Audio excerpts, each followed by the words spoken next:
단비 소리뉴스 68번째 이야기. 녹아내리는 빙하 춤으로 알리는 사람들. 미세하게 찰랑거리는 물 위에 검은 옷을 입은 여성이 아슬아슬하게 얼굴만 내놓고 떠 있습니다. 장면이 바뀌자 하얀 옷을 입은 5명의 무용수가 푸르스름하고 투명한 비닐 아래에서 절교하듯 온몸을 움직입니다. 이어 한 여성 무용수가 바닥을 향해 구부린 다른 무용수들의 등을 밟고 올라섭니다. 구원을 바라듯 하늘을 향해 손을 뻗는 그의 표정엔 두려움과 간절함이 가득합니다. 위태롭게 서서 손을 뻗던 그는 결국 뒤로 넘어집니다. 물에 떠있던 여성은 점점 가라앉더니 이제 완전히 사라졌습니다. 화면이 전환되자 흰옷을 입은 무용수도 죽은 듯 바닥에 쓰러져 있습니다. 사막화, 빙하 감소, 쓰레기 투기를 몸으로 고발. 다크서클즈는 2010년 4월 설립된 발레 기반의 현대무용 단체로 20, 30대 단원 9명이 활동합니다. 춤을 출 때 흐르듯 끊기지 않는 움직임과 그 에너지를 의미하는 서클즈와 다양한 색깔이 뒤섞인 검은색을 뜻하는 다크를 합쳐 무용단 이름을 만들었습니다. 토양 사막화, 녹아내리는 빙하, 쓰레기 투기를 다룬 무용 3부작 1.5도는 다크서클즈가 환경 문제를 주제로 작업한 첫 작품입니다. 이 중 하나인 블루는 지구온난화로 녹아내리는 빙하를 형상화했습니다. 다크서클즈는 창단 후 각자 본연의 얼굴을 감추고 살아가는 모습 등 현대인의 삶과 고민을 주제로 작업해왔습니다. 그러다 최근 환경과 관련된 주제들을 적극적으로 다루면서 새롭게 주목받고 있습니다. 단비뉴스는 2023년 4월 12일과 24일 두 차례 조현상 다크서클즈 예술감독 겸 무용가를 만났습니다. 대학에서 현대무용을 전공한 조 감독은 졸업 후 현대무용단인 유빈댄스에서 3년 동안 활동하다 마음이 맞는 무용가들과 다크서클즈를 만들었습니다. 여기서 활동하며 대학원 무용창작과에 진학해 석사학위도 받았습니다. 기후위기에 관심을 두게 된 것은 우연한 경험이 겹쳐서였습니다. 조 감독은 이렇게 말했습니다. 예전에 저는 환경에 대해서 중요하게 생각하고 실천하는 사람은 아니었어요. 그런데 코로나19로 대면 공연을 못하게 된 시기에 집에서 텔레비전을 보다가 우연히 스웨덴 자동차 볼보의 광고를 보게 됐어요. 그 광고가 제가 환경 문제에 눈을 돌리게 된 계기가 됐죠. 무용가의 눈을 사로잡은 기후위기의 실상. 광고 영상에는 극한의 환경에서 자동차의 안전성을 시험하기 위해 북극에서 자동차를 크레인에 매달아 떨어뜨리려는 장면이 나옵니다.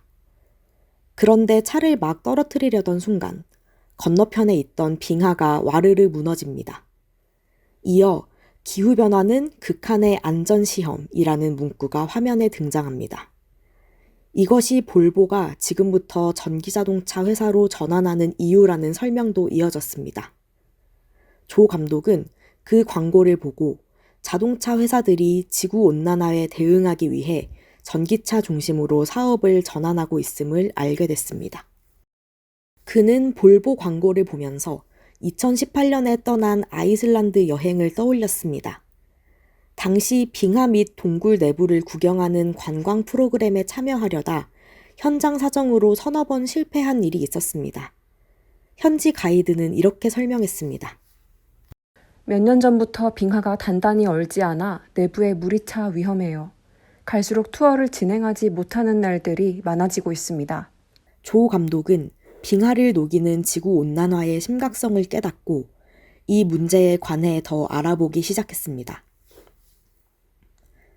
기후위기로 지구가 점점 더워지고 있으며 산업화 이전 대비 평균 기온 상승폭이 1.5도를 넘어가면 인류가 살아가기 어려운 상태가 된다는 사실을 알게 됐습니다.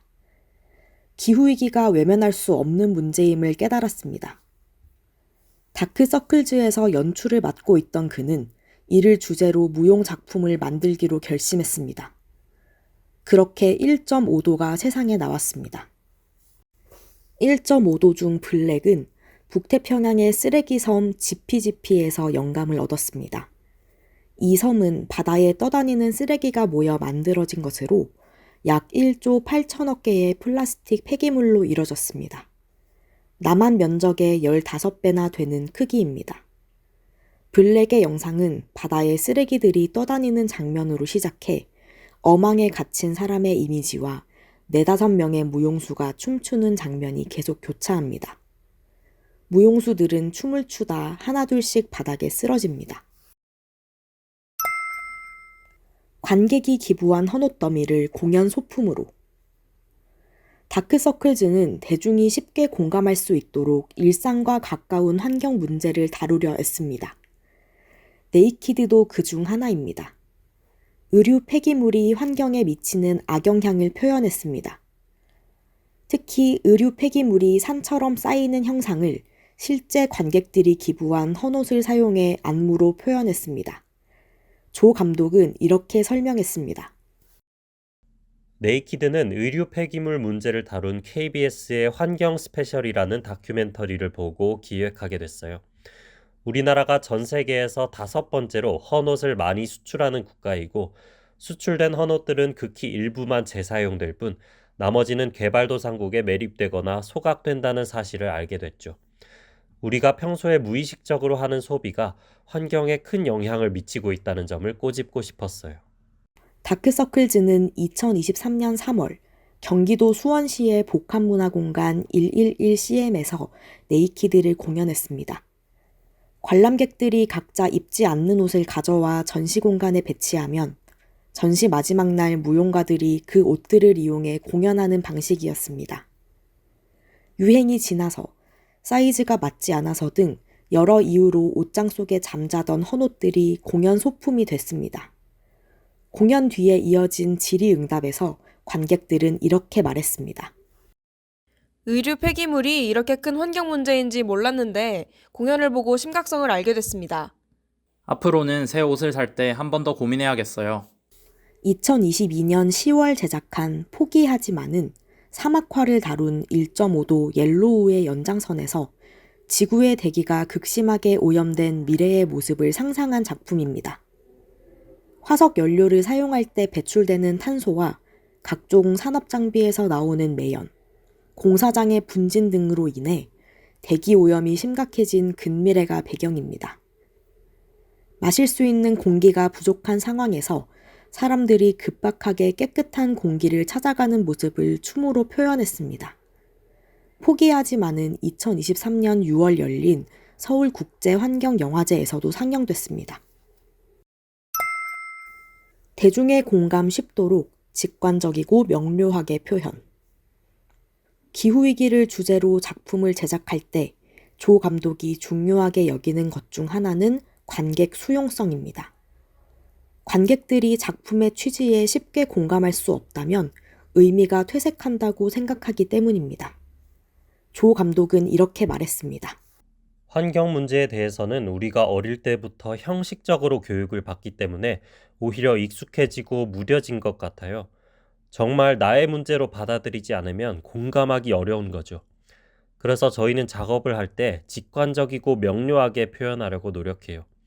다크서클즈의 환경 관련 무용 영상들은 대부분 마지막에 무용수들이 죽거나 쓰러지는 방식으로 끝나는 작품들이 많아요. 사실 이러한 표현 방식은 예술적으로 1차원적이고 가벼운 것인데 어렵게 표현해서 그 의미를 전달하지 못할 바에는 1차원적이더라도 잘 와닿는 작품을 만들려고 해요. 조 감독은 작품 준비를 위해 공부하는 과정에서 스트레스도 많이 받는다고 털어놓았습니다. 그는 이렇게 말했습니다. 공부하면 할수록 나 자신도 모르게 일상적으로 환경을 오염시키고 있었다는 걸 알게 되니 죄책감과 불편함이 느껴져요. 그래도 다크서클즈의 작업물을 보고 더 많은 사람이 인식과 행동의 변화를 만들어낼 수 있었으면 좋겠다는 바람이 있습니다. 조 감독은 작품을 준비하며 관련 기사 등으로 공부한 내용을 단원들과 매번 공유합니다. 해당 주제를 다뤄야 하는 이유에 관해 이야기하고 문제를 해결할 방법도 함께 고민한다고 합니다. 단원들은 대학에서 현대무용이나 발레를 전공한 전업 무용수들인데 각자 일상에서 환경보호를 실천하기 위해 노력하고 있다고 조 감독은 말했습니다. 개인 텀블러 사용하기, 사용하지 않는 전기 플러그 빼놓기, 이메일 보관함 자주 정리하기, 의류나 물건을 구매할 때 꼭 필요한지 재고하기 등이 그 목록 중 일부입니다. 분리수거도 그 중 하나입니다. 조 감독은 이렇게 말하며 웃었습니다. 단원 중에 분리수거를 거의 병적으로 하는 친구도 있어요. 지구촌 인구 3.5%라도 마음이 움직인다면. 조 감독은 기후위기 문제를 대중에게 알리고 각자 자신의 문제로 인식할 수 있도록 돕는 것이 이 시대 예술가의 역할이라고 생각합니다. 그는 앞으로 접근이 제한된 무대 공연보다 누구나 인터넷으로 찾아볼 수 있는 영상 작업을 통해 환경 문제를 더 알리고 싶다고 말했습니다. 이전에 환경 관련 포럼에 가서 들은 이야기가 있어요. 전 세계 인구의 3.5%만 인식과 생활 방식을 바꾸면 환경 문제가 분명히 긍정적인 방향으로 개선될 것이라는 이야기였어요. 전 세계 인구의 3.5%는 많은 수지만 96.5%보다는 훨씬 적은 숫자잖아요. 저희 작품이 3.5%의 사람들에게라도 닿아서 인식 변화를 끌어낼 수 있었으면 좋겠어요. 그게 기후위기 시대 예술가가 해야 하는 일이라고 생각해요. 조 감독은 향후 계획에 관해 이렇게 밝혔습니다. 한 해에 환경 관련 작품을 하나씩은 꼭 만들려고 해요. 앞으로 영상 작업은 무조건 환경에 관한 이야기를 담기로 했어요. 취재의 김은송, 녹음의 장태린, 김민성, 김정현, 박세은, 이혜진, 편집의 하미래였습니다. 지금까지 단비 소리뉴스였습니다.